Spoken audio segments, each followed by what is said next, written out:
이사야 18장 It's a dream, stupid. 세상은 뭐라 그러죠? It's a economy, stupid. 예, 선거 때가 되면은 돈이야 돈. 예, 돈을 많이 벌게 하는 데가 당선이 되게 됐다 그렇게 하는 거죠. 근데 that's stupid. 꿈이에요. 세상은 우리로 잘못 살게 합니다. 그래서 다들 열심히 살아요. 열심히 살고 나서 돌아보면은 반드시 이렇게 살고 싶었던 것이 아닌데, 내가 이런 사람이 이런 모습이 되고 싶었던 것이 아닌데, 이것이 세상이에요. 오늘 말씀은 이 말씀을 받으면 잘 살게도 물론 합니다. 그렇지만 그보다 더 중요하게 우리 안에 있는 영원한 씨앗, 영생이 피어나게 합니다. 그만큼 우리에게는 받기 어려운 말씀입니다. 그냥 들어가지고 받아지지 않는 말씀입니다. 이 성경이 무엇이라고 여러분들은 생각하십니까? 이 성경은 꿈입니다. 하나님의 꿈입니다. 이 헛된 세상 속에서 이런 나라가, 이런 삶이 피어난다면, 이런 사람들이 피어난다면 하는 하나님의 꿈이 성경이에요. 그래서 우리는 현상의 혈육으로 태어났으니까 이 현상 살 수밖에 없잖아요. 우리 중에 뭐 현상 안 살 수 있는 사람 있어요? 없어요, 그런 것은. 그런 우리가 이 현상을 초월해서 내 안에 있는 걸 아잖아요. 아름답기를 원하고 가치 있는 삶이 되기를 원하고 내 존재 자체가 존귀해지기를 원하는 것이 내 안에 있지 않아요? 뭐 성경을 몰라도. 그 하나님의 형상이 피어나는 길은 꿈을 꾸는 것밖에 없어요. 본질은 현실로 피어나지 않습니다. 힘과 능으로 되는 것이 아니고 내가 40일 금식 기도를 400번을 해도 되는 일이 아니에요. 현상으로 본질을 피울 수는 없어요. 본질은 꿈을 꿀 때 스스로 피어나 생수의 강으로 솟는 것입니다. C.S. 루이스 얘기를 좀 나누겠습니다. 본명이 C.S.예요. 클리브 스테이플스예요. 근데 다들 잭이라고 불러요, 평생에. 잭이라고 부른 이유는 4살 때 그 기르던 개가 자동차에 치여 죽었어요. 근데 그 개 이름이 잭시였어요. 그래서 그때부터 자기는 잭시라고 하는데 사람들이 다 이제 잭으로 불러서 자기도 그걸 받아들여서 잭이 됐습니다. 그 문학과 신화에 어릴 때부터 매료가 되어서 아버지가 변호사인데 그 서구의 책을 안 빠지고 다 읽었다고 그러죠.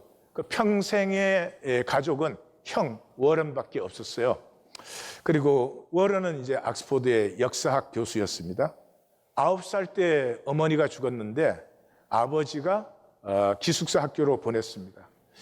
그 후로는 아버지하고는 별로 관계는 없었던 것 같아요. 아버지는 계속 돈 보내주고 그런 것이지 그때 아버지는 그 자식들과 만나고 대화하고 뭐 이런 것 자체가 없었던 때니까요. 1916년에 옥스퍼드에 장학금을 받고 입학을 해가지고 그 다음 해에 1차 대전에 자원 입대하고 그 다음 해에 프랑스 전선에서 부상을 당해가지고 학교로 돌아와가지고 1924년부터 가르쳐요. 1년 강사로 가르치고 25년부터 34년까지 30년 교수로 가르쳤습니다. 이 옥스퍼드에 있을 때 그 톨킨스, 반지의 제왕, 호빗 그런 작품을 쓴 톨킨스와 굉장히 친하게 되고, 그래서 톨킨스를 통해서 무신론자에서 크리스찬으로 예수님을 영접하게 됩니다. 1950년에 미국에서 편지가 왔습니다. 조이라고 하는 여성이에요. C.S. 루이스가 그래, 이 여자가 누군데 나를 꼭 아는 것 같다. 뭐 그렇게 해서 편지를 주고받다가 그 남편이 알코올 중독자, 인격 파탄자, 뭐 그래서 이제 합의 이혼을 하게 됩니다. 합의 이혼을 결정하고 이게 영국으로 옵니다. 영국으로 오는데 영국으로 오는 이유는 이제 미국을 떠나고 싶기도 하고 아이들이 그 크로니클스 오브 나니아라고 하는 그 C.S. 루이스의 작품을 읽었는데 그게 동화처럼 적힌 거예요. 동화는 아니에요, 사실은. 굉장히 어려운 책입니다. 그걸 읽고 그 나니아 왕국의 역대기가 7권인데 7권 모두가 이렇게 벽장 안으로, 옷장 안으로 들어가면 옷장 뒤에 나니아 왕국이 열려요. 그래서 이 아이들이 이 C.S. 루이스 집에 가서 그 옷장 안에 들어가 보는 게 꿈이고, 그래서 이제 영국으로 옵니다. 영국으로 와서, 영국으로 오고 난 다음에 이제 그 다음에 이혼 과정은 다 완료가 되고, 1956년에 영국 정부가 이제 비자 연장을 안 해줘서 추방당할 위기에 처했어요. 그래서 C.S. 루이스가 결혼을 해줍니다. 그 사실은 이 서류상 결혼이지만 사실 이미 C.S. 루이스는 이미 조이를 사랑하기 시작했죠. 16살 연하니까 말은 못했어요. 그런데 결혼하고 나서 골수암이라는 게 판정이 됩니다. 그래서 병상에서 결혼식을 올리고 한 3년 남짓한 C.S. 루이스와 조이의 삶에서 가장 행복한 시간을 보내고 1960년에 조이가 세상을 떠납니다. 19세기 말 20세기 초 옥스포드의 교수회관은 거룩하고 점잖하고 그런 곳에 이 조이가 나타남이 이미 심상치 않습니다. 거기 들어오자마자 루이스 그러고 찾아요. 근데 거기서 그렇게 사람을 부르면 안 되는 거죠. 아무도 대답을 못 해요. 그러니까 여기 루이스 없어. 그러니까 이 겨우 C.S. 루이스가 이렇게 손을 이렇게 그렇게 이방인으로 나타난 이 조이가 너 여기서 뭐 하니? 그러니까 그 똑똑한 C.S. 루이스가 나 여기서 가르친다 그래요. 그게 무슨 말이었죠? 조이가 알아봤어요.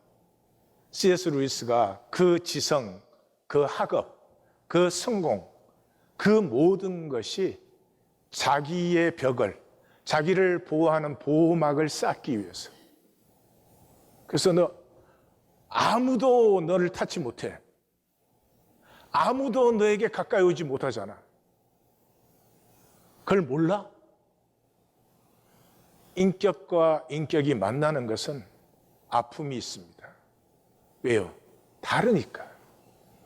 똑같으면 아픔이 없겠죠. 다르니까. 고통을 향해서 문을 여는 것이 사랑이에요. 그때 여는 것은 진정한 자기죠. 그래서 C.S. 루이스가 이 조이를 통해서 만납니다. 9살 때 엄마가 죽었을 때 너무 아팠어요. 울지도 못했어요.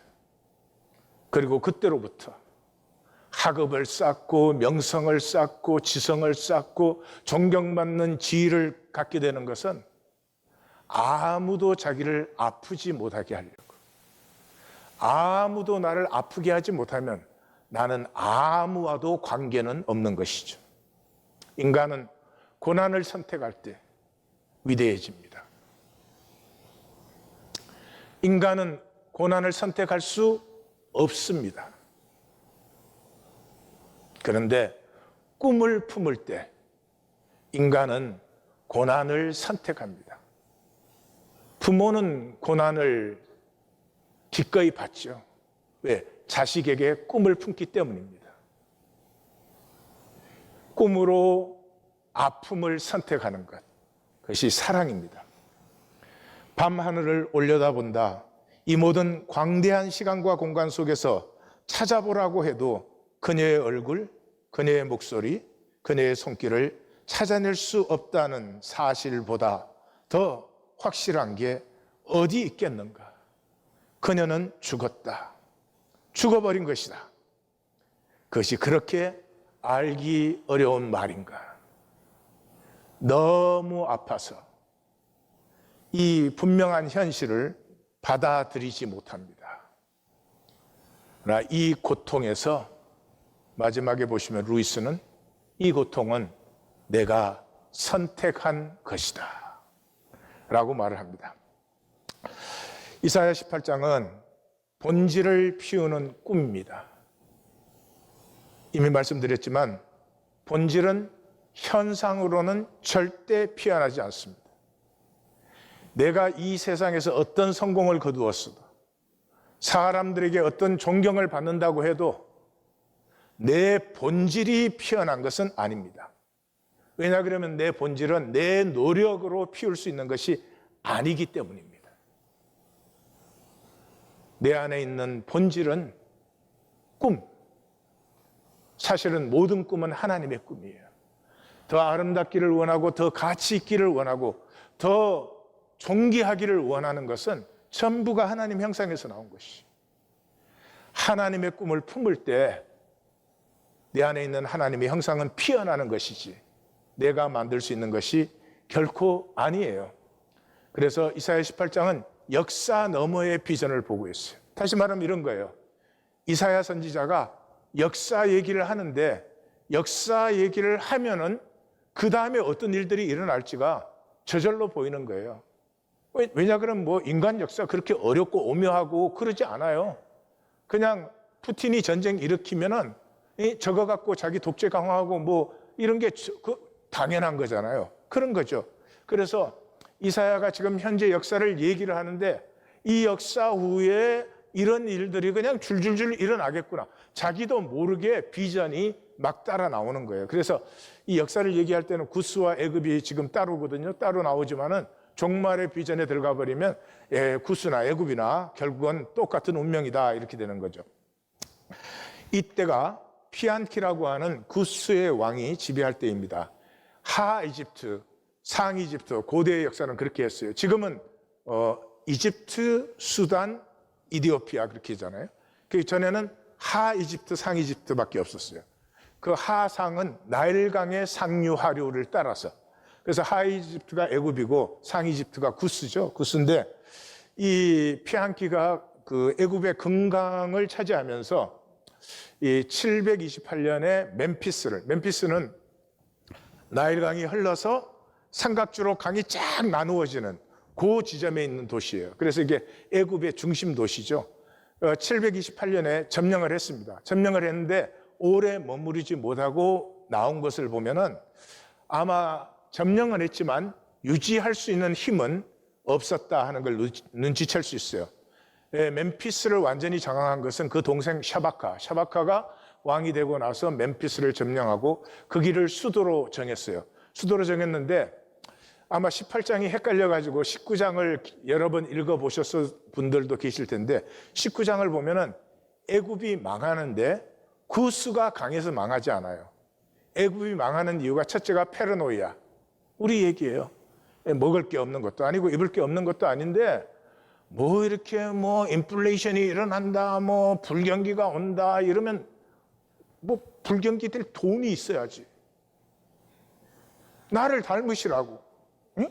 거제 아버지가 그랬대잖아. 아들한테 넌 참 행복하다. 불타는 집을 보고 탈 집도 없고 말이야.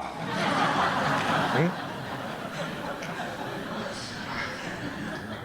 잠깐 있는 세상에 뭘 가졌다 이뤘다 세웠다. Enjoy it. 그게 나는 아니요. 근데 그게 나가 되면은 이제 문제죠. 이게 나니까. 나는 이런 집 정도는 가져야 돼. 나는 뭐 이런 지위는 누려야 돼. 사람에게 이런 인정은 받아야 돼. 그게 흔들리니까 페르노이아. 참 재밌지 않아요, 성경이. 19장에 애굽이 망하는데 첫째 이유가 페르노이아. 그러니까 막 무당 찾아가고 점쟁이 찾아가고 난리가 일어나요. 거기에 하나님이 애굽이 그동안 한 짓을 생각해서 나일강의 가뭄을 슬쩍 주십니다. 그러니까 그냥 막 팍싹 무너져 내리는 거죠. 그러니까 구스가 강했던 건 아니에요. 그래서 이 샤바카가 멤피스의 수도를 정하자마자 외교전을 맹렬하게 펼쳤습니다. 그래서 아수르에도 보내고 유다, 다른 데도 보냈지만 그 두 군데가 제일 중요하죠. 지금 애국과 관계에서는. 그런데 마침 711년에 이제 아수도시 반란을 일으켰잖아요. 그러니까 그 왕 야마니가 사르곤에게 이 진압을 당해가지고 애굽으로 도망을 갔습니다. 애굽으로 도망을 갔는데 그때는 애굽에 구스가 장악을 하고 있으니까 이걸 잡아가지고 아수르에 보내주면서 우리 뭐 피차에 건드리지 말자. 유다도 너희들도 애굽 편 들지 말라 하는 이런 사자를 보냈죠. 슬프다 구스, 강 건너 날개치는 소리 나는 땅이야. 왜 슬퍼요? 지금 잠깐 유리해졌어요. 구스가 잠깐 이 길고 긴 역사에 잠깐 유리해졌어요. 얼마나 자기네들이 더 유리할 거야? 유리해졌을 때 오히려 애굽을 도와주고 좋은 관계를 맺으면 피차에 편안하고 행복하게 살 텐데, 지금 조금 상황 좋아졌다고 그 치고 들어가서 그 하는 짓, 벌떼같이 소리나 내면서 이 카누나 젓고 다니는 사람들이 슬퍼요. 그런데 이중 의미죠. 이사야 선지자가 유다에 지금 선포하는 말씀이니까. 슬퍼요, 유다가. 하나님을 믿는다고 하면은 하나님께서 역사를 어떻게 주관하시는지 정도 눈치는 채야지, 그냥 그 갈팡질팡하면서. 히스기야가 딱 등극했는데 등극하자마자 역사에 없던 일이 지금 일어나잖아요. 그게 뭐예요? 이제 아수르 제국은 제국 시대가 처음으로 열리는 때예요. 그러니까 그것만 해도 이상한데 벌써 지금 아수르가 쇠퇴해져 가지고 사방에서 반란이 일어나요. 그래서 무라닥 발라단 같은 경우는 잠시지만 성공한 것으로 보이잖아요. 그리고 뭐 아스돗이 반란을 일으키죠. 곳곳에서 반기를 들죠. 이런 일이 없었죠. 그런데 그것만 해도 지금 혼란스러운데, 애굽은 항상 그 자기로서 그냥 편안하고 든든한 땅이었는데 이 애굽 쪽에서도 이상한 소문이 들리고 세상에 구스가 사신을 보내가지고 너네들 애굽 말 듣지 마. 응? 이게 막 너무 혼란스럽습니다. 갈팡질팡하는 히스기야의 정권들, 그 정권의 총리들이 혼나는 게 어디서 나오죠? 22장에서 나오죠. 그래서 갈대배로 그 사자를 민첩하게 보내요. 그게 뭐를 이루는 것처럼. 지금 파닥파닥 하다 그냥 끝나는 건데, 강들이 흘린 나누인 나라, 강들이 이렇게 삼각지로 흘리는 거는 바벨론하고 애굽밖에 없어요. 장대하고 준수한 백성, 이것은 구스에게 써진 말이고 또 후반기로 가면 페르시아에 써진 말이죠. 시초부터 두려운 강성 대적받는, 이건 아수르예요. 그러니까 이게 어떤 개체의 나라가 아니고 이사야 선지자가 이 세상의 어리석은 짓거리들을 얘기를 하니까 이 세상은 이제 이런 짓거리들을 계속할 것이라는 것이 뭐 저절로 떠오르죠. 이사야가 무슨 바벨론과 페르시아를 개체적으로 알았던 건 아니겠죠. 세상이 원하는 강함의 총체. 뭐 하여튼 뭐 돈도 벌고 싶고 지도 올라가고 싶고 그런 거죠. 상식적인 얘기예요. 그래서 세상은 점점 더 요란스럽고 복잡해져 가는 것이 인간 역사예요. 그리고 그 복잡해지는 역사 속에 요리조리 피겨라웃을 잘해가지고 잠시 좀 이익을 많이 챙기면 그게 무슨 인생의 목적이 되는 것처럼. 할 수 있으면 좋은 일이고 그런 일을 했으면 많은 사람을 도우시고 좋은 일을 하세요. 자기 생명을 광대하게 만드세요. 그렇지만 그것이 인생의 목적은 아니죠. 그래서 이미 17장에서 나왔잖아요. 슬프다 많은 민족이 소동하였으되 바다에 파도치는 소리같이 요동하였고 열방이 충돌하였는데 큰 물이 일어난 것처럼 충돌했다. 다니엘서도 맨 마지막이 뭐예요? 다니엘아 마지막 때까지 이 말을 간수하고 이거를 봉함. 마지막 때 이 말씀이 이루어지는 것을 모두가 볼 것이니까 잘 간수해라. 근데 그게 뭐예요? 사람이 빨리 왕래하며 지식이 더하리라. 현상은 에너지 파동이에요. 이 꽃이 이렇게 있는 것도 요 안에는 지금 그 원자들이 이렇게 바이브레이트하고 스핀하고 카운터 스피드하고 이렇게 해서 이런 현상이 지금 잠깐 보이는 거예요. 근데 그 에너지 파동이 멈추는 순간에 이건 사라져 버려요. 그래서 이 현상은 막 빨리 움직이고 왕성하면은 막 뭐가 된 것 같은 그런 거짓을 가져요. 내가 막 공부도 많이 하고 막 사람들에게 인정도 많이 받고 막 지금 실제로 그래요. 여러분 멍청한 것 같지만 내가 얼마나 바쁘느냐가 내가 얼마나 중요한 사람이냐예요. 중요한 질문은 뭐예요? 그게 아니죠. 내 존재가 피어났는가? 하나님이 이하권을 창조하시되 이하권이의 씨앗을 나에게 주셨어요. 이것을 피우는 건 나예요. 하나님이 피워버리면 이하권이가 아니죠. 이 씨앗을 가꾸고 피우는 건 나란 말이에요. 싹만 열리면 돼요. 왜냐 그러면 하나님의 생명이기 때문에 죽지 않아요. 폐할 수 없어요. 무한 영원히 피어나는 거예요. 싹만 틔우면 돼요. 이 현상 삶의 목적은 하나님이 주신 이 하나님의 형상의 씨앗이 싹만 트는 거예요. 언제까지? 지금 현상이니까 멈출 때까지. 멈추는 순간이 나뉘는 순간이에요. 그때 생명 씨앗을 틔우지 않고 이 사람 보는 현상, 바이브레이션, 스핀 많이 만든 사람, 그 순간에 그냥 쓰러져 버려요. 그리고 씨앗 하나만 영원히 그대로 있는 거죠. 모든 것과 단절되어 있고 모든 것과 교통이 없는 바깥 어두운 곳에서 슬피 울며 이를 갈리라. 그렇든지 아니면 하나님이 창조한 이하권이가 열리든지, 그때 이름은 새 이름이에요. 본질의 이하권이가 열려요. 이건 무한 영원하고 무한 영원히 피어나는 복이에요. 세상 모든 거민 지상의 모든 너희여, 산 위의 기치를 보고 나팔 소리를 들으라. 여호와는 처소에서 조용히 감찰함이 해가 세상을 보듯이 구름이 세상을 보듯이. 여러분, 해가 세상 보는데 뭐라고 그래요? 간섭이요? 그냥 가만 보고 있잖아요.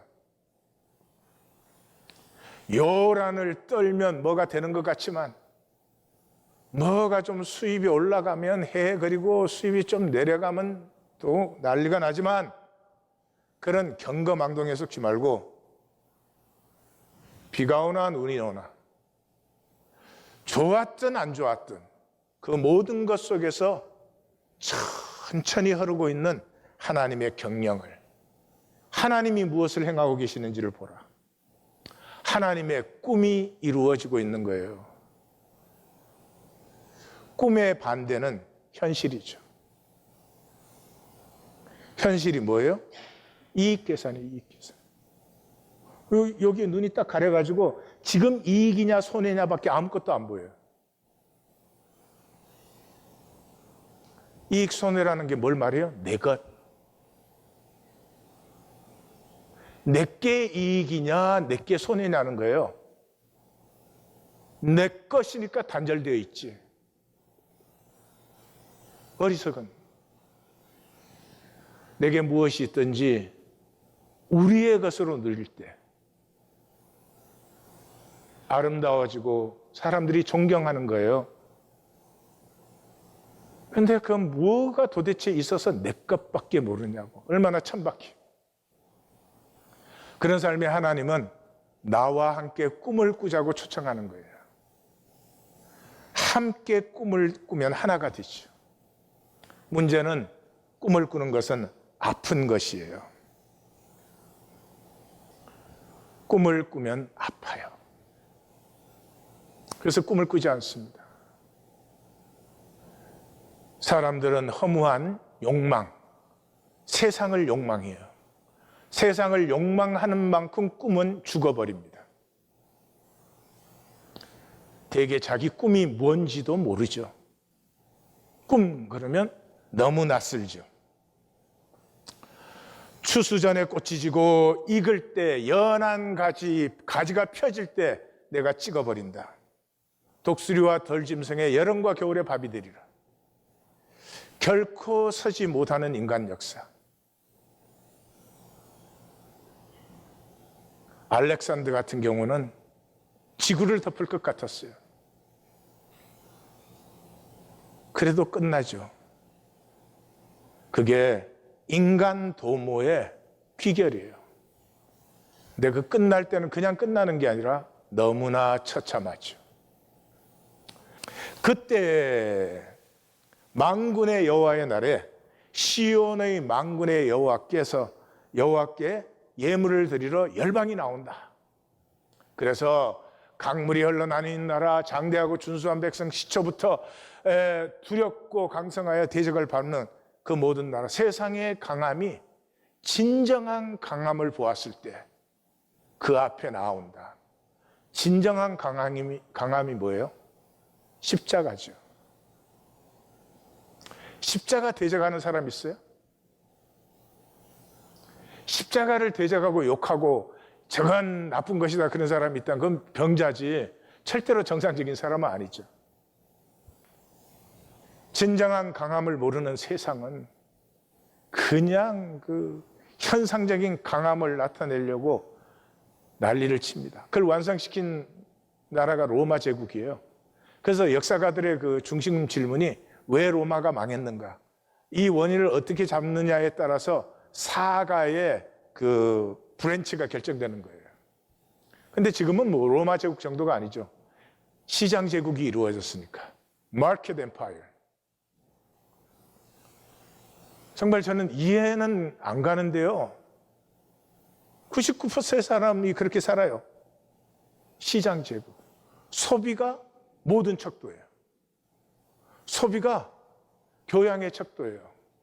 인격의 척도고 능력의 척도고 성공의 척도고 심지어 외모의 척도예요. 어떤 사람이 있었어요. 보니까 별로야.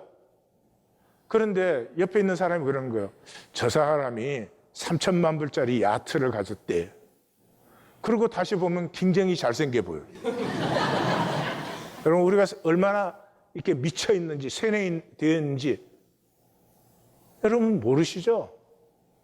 그걸 위해서 목숨 걸고 살고 있어요. 내 속에 피어야 될 영원한 생명이 있는 것은 알지도 못한 채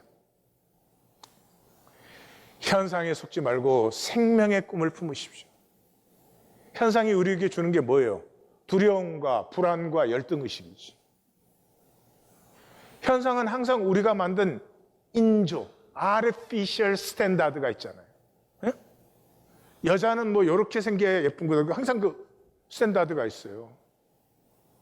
그게 그 매거진 화보에 나오는 거잖아요. 그 매거진 화보에 나오는 사진은 일단 그걸 찍기 위해서 한 3, 4개월 다이어트를 해요. 그 다음에 한 6박 7일 이 피부를 받아. 그 다음에 미장원 가서 머리 만드는데 2박 3일 걸려. 그리고 온갖 걸 갖다 붙이고 한 다음에 사진을 그 모델 한 사람당 수백만 장을 찍어요. 실제예요. 수백만 장 찍으면 나도 한 장은 잘 나온다. 아니 이것들이 보통 비웃는 게 아니구만 정말.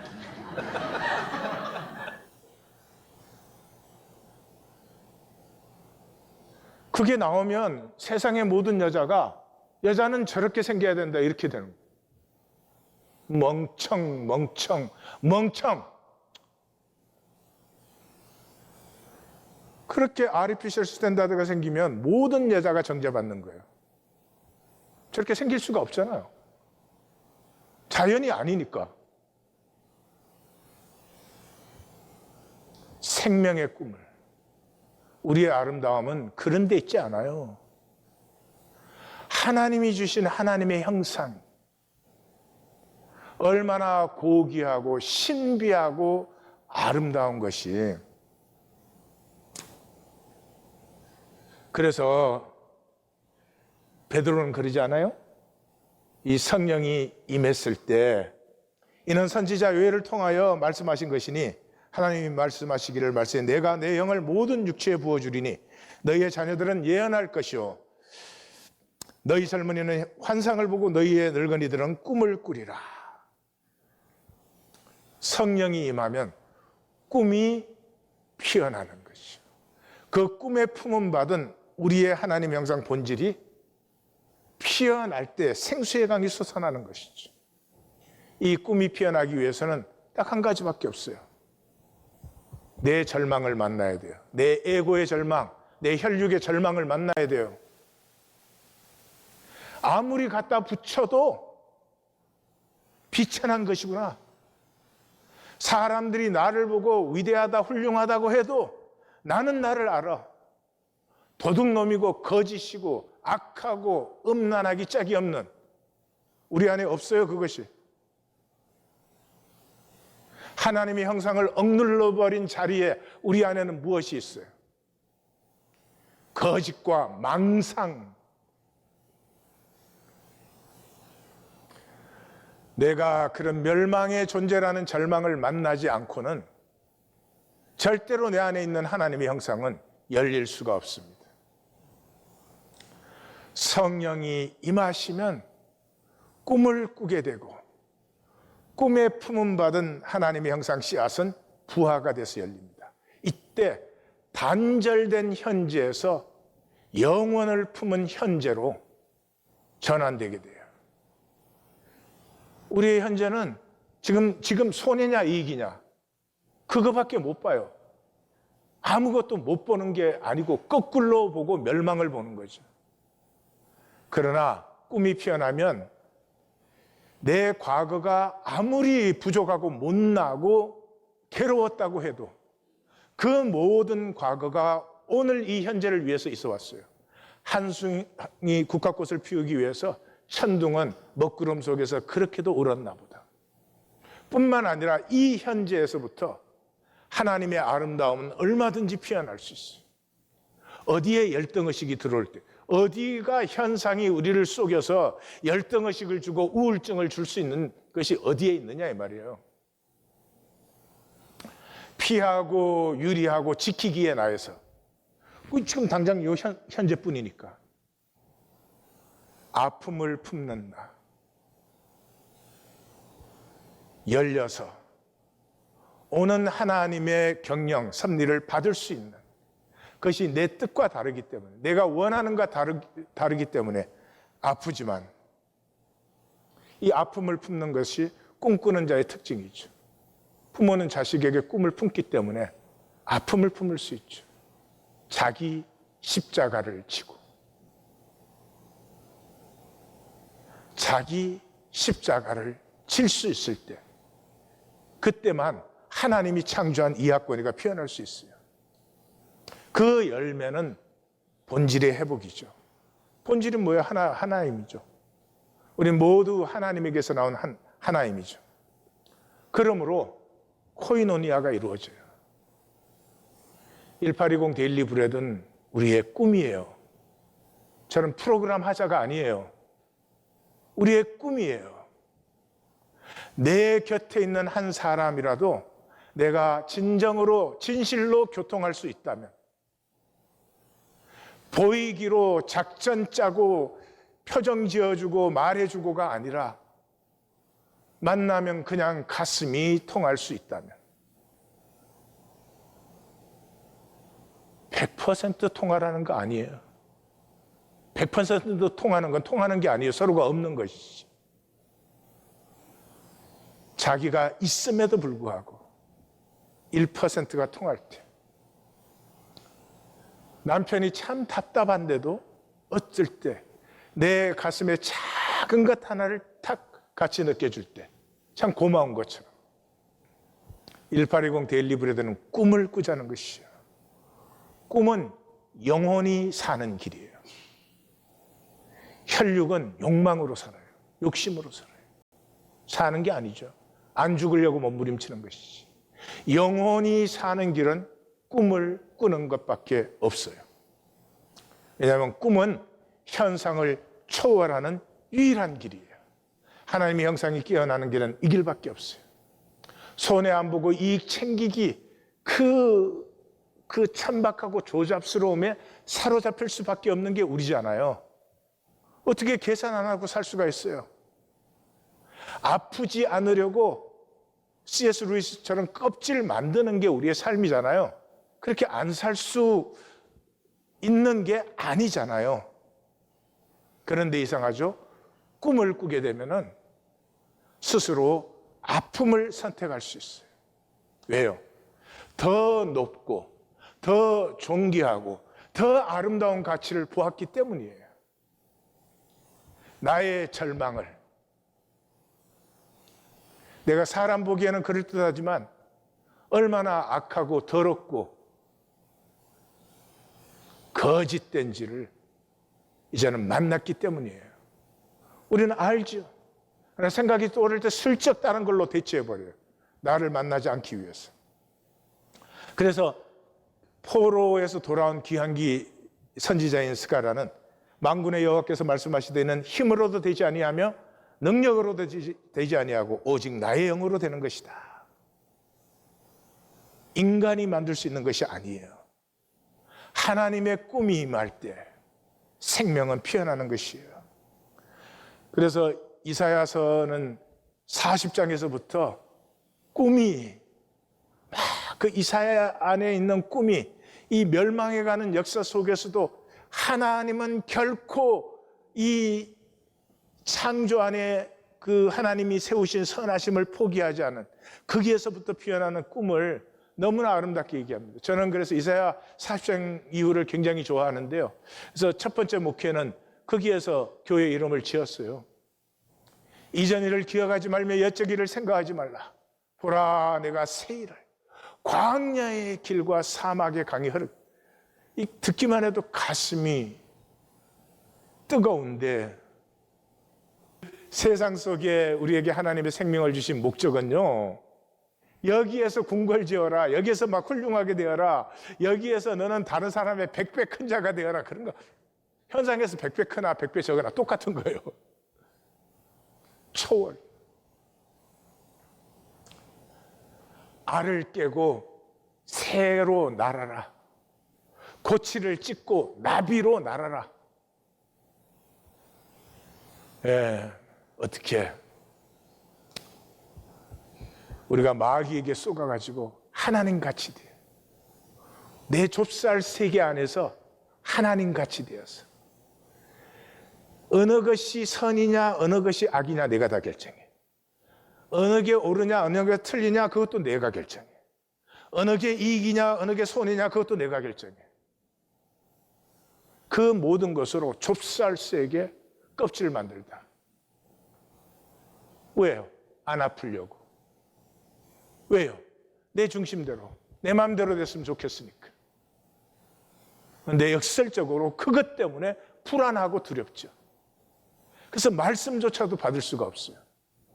말씀을 선포받아요. 그런데도 내가 이해해서 내 편한 대로 처리하지 결코 돌이키지 않아요. 깨어질 수가 없으니까. 이 절망에 하나님의 역사가 꿈입니다. 꿈이 사랑이에요. 나를 넘어서 더 소중하고 아름다운 가치에 붙들림 받는 거예요. 나를 빼앗기는 길이에요.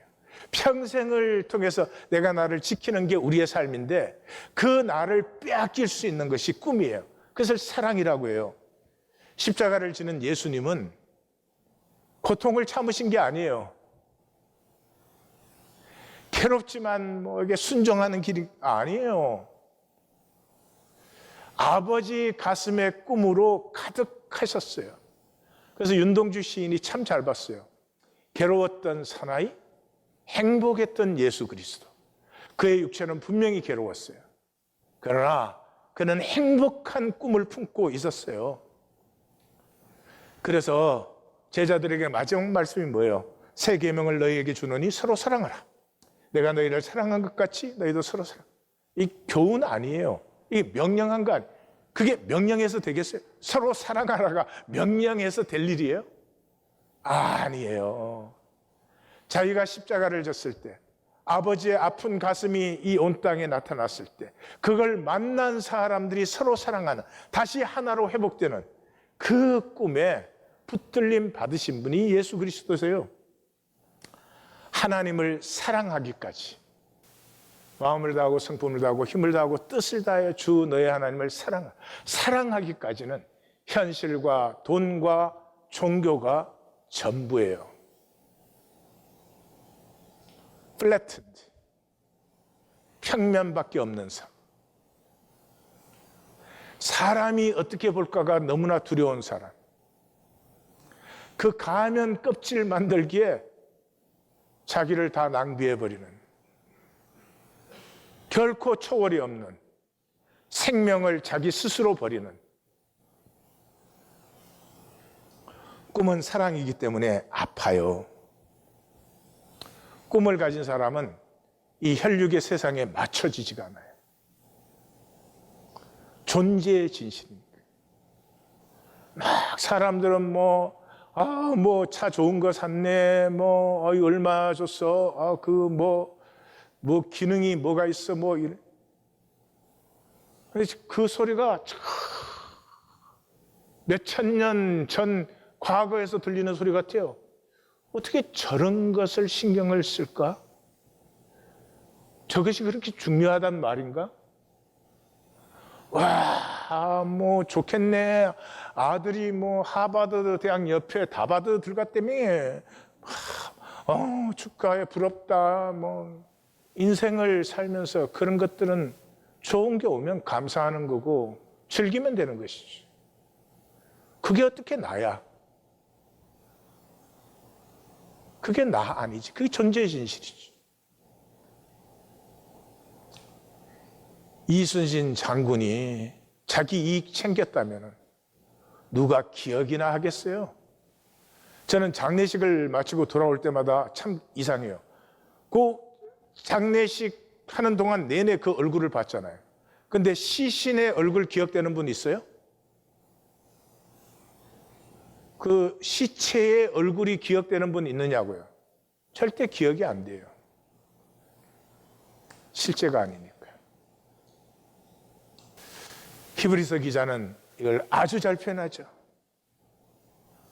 멀리서 보는 것을 환영하고 있었어요. 여기가 본향이 아니기 때문에 본향을 찾는 삶이었어요. 더 나은 본향을, 하늘에 있는 본향을. 그래서 하나님이 너의 하나님이라고 부르심 받기를 부끄러워하지 아니한 그런 삶을 살았어요. C.S. 루이스가 명강연자였죠. 유럽 전체에서 C.S. 루이스의 강연을 들으려고 왔으니까. 그 중에 대표적인 주제가 고통이었습니다. 고통은 우리의 삶을 성숙하게 하고 새롭게 하고 그런 얘기를 했어요. 근데 조이가 죽고 나니까 막 사람이 무너져요. 막 화를 내고 소리를 지르고. 그 형이 야, 너도 힘들지만 애가 어떻게 됐는지 애는 좀 봐야 되는 거 아니냐? 그 정신이 푸득 뜨는데 그러니까 애가 어디 있는 것도 잊어먹었어요. 그래서 C.S. 루이스 집에 왔을 때 그 아이가 갔던 그 다락방 옷장 앞으로 달려가니까 아이가 그 앞에서 너무나 아프고 힘들어서 울지도 못하고 있어요. 그때 9살 때 엄마가 죽었을 때 얼마나 자기가 무섭고 힘들었는지 얘기하면서 그때 터지지 않은 울음이 비로소 터집니다. 그 울음에 아이를 품어줘서 아이도 함께 울 수 있게 됩니다. 하나가 된 거죠. 하나가 지식으로 되는 것인가 묻습니다. 자기도 그렇게 생각을 했습니다. 지식을 추구했습니다. 근데 하나가 되는 것은 지식이 아니라 사랑이라는 것을 만났어요. 사랑이라고 할 때 그건 답이 아니에요. 답을 말한 게 아니에요. 선택을 얘기한 것이에요. 자기 일생에 두 번의 큰 선택을 했습니다. 한 번은 어린아이로, 한 번은 성인으로. 어린아이 때는 세이프티, 안전을 선택했습니다.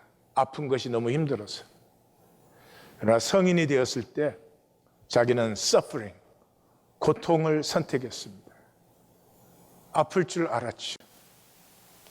죽어가는 조이와 결혼하고 사랑할 때는 아픔을 바라보고 있었죠. 심지어 조이가 물어요. 이것이 그만한 가치가 있느냐? 잠깐의 이 사랑의 기쁨이 평생의 아픔이 될 텐데.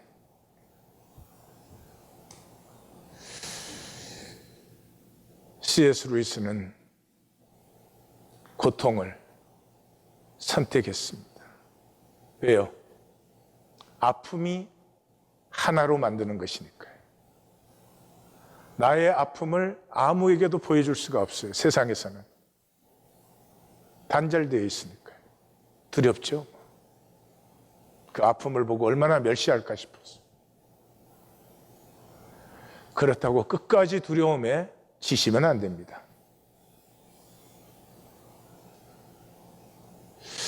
이 모든 것을 초월하게 하는 것은 꿈입니다. 꿈이 없이는 고통을 선택할 수 없으며 사랑할 수 없습니다.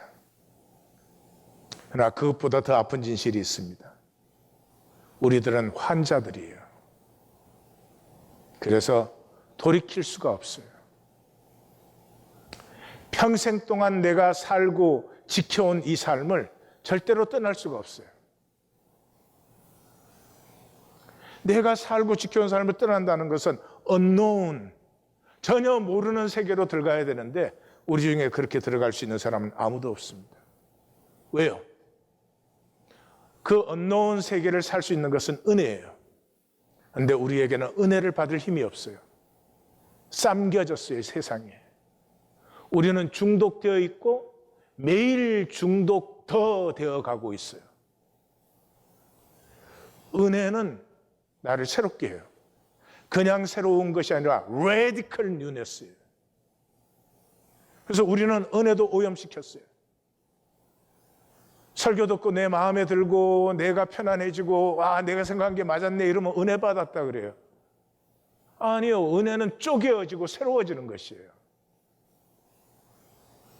그래서 우리는 이거밖에 없어요. 설마 나름대로 하나님 믿었는데 하나님 믿은 게 아니거든요, 그거는. 그래서 우리에게는 운명이 절대화되어 있습니다. 불행하게도. 지금 현상의 나, 지금 나의 조건, 내 삶의 형태, 지금 나와 사람들이 나라고 부르는 그것이 나라고 절대화되어 있어요. 하나님이 보시기에는 아니라고 해요. 내가 만든 너는 지금 잠깐 집을 나가서 지엄 열매를 먹고 있지 너는 결코 그런 존재가 아니야. 그러나 그 하나님의 가슴의 실제는 나에게는 불가능한 부담이에요. 내가 그렇게 아름다울 수 있다고 믿지 않아요. 내가 그렇게 존귀할 수 있다고 믿지 않아요. 아니, 그런 거 필요 없어요. 지금 편하게 해달라는 거예요. 지금 조건 좋고 상황 좋고 돈 좀 더 줘서 지금 편하게 해달라는 것이죠. 그것을 아셔야 됩니다. 그것을 정직하게 아셔야 됩니다. 내가 무엇하고 있는지, 근데 정말로 무엇을 원하는지 이 두 가지를 분명하게 직면하셔야 됩니다. 내가 뭘 하고 있는지를 다른 사람들에게 그럴듯하게 보이니까 뭘 하고 있다고 착각하시는 것이 아니고 내가 속이는 자요. 내가 가면을 쓰고 하나님까지도 속이는 자요. 그리고 그것을 지키기 위해서 모든 것을 왜곡시키는 거짓의 존재라고 하는 것을 만나시고. 그런데 내가 실제로 원하는 건 그게 정말 아니죠. 내 안에 있는 아름다움과 이 존귀함을 피우고 싶죠. 그것을 만나야 됩니다. 그 다음은 하나님의 역사입니다.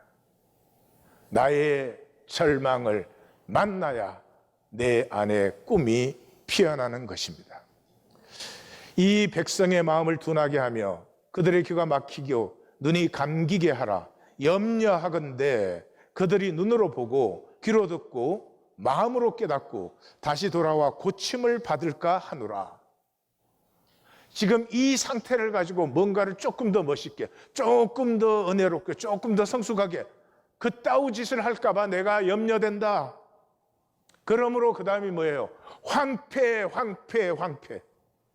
그 중에 10분의 1이 남아있어도 이것까지도 황폐되어서 나무가 배임을 당해도 그 거루투기가 남아있듯이 거룩한 씨가 이 땅에 거루투기니라. 너희의 종교적 깨달음이 아니야. 절망을, 에고의 절망을 만난 후에 새 역사야. 절망을 만나서 깨어졌을 때 그날에 피어나는 임마누엘이야. 그날에 비치는 사망의 그늘에 비치는 빛이야. 그날에 이새의 줄기에서 새로 난 한 싹이야. 세계가 요동하고 구스 애굽도 소동하나 현상의 소란에 속지 말고 하나님의 꿈을 품고 그 종말 너머를 보라. 그래서 40장 후에는 꿈을 품고 묵묵히 고난을 받는 고난의 종의 그 꿈이 우리의 가슴을 사로잡는 것입니다.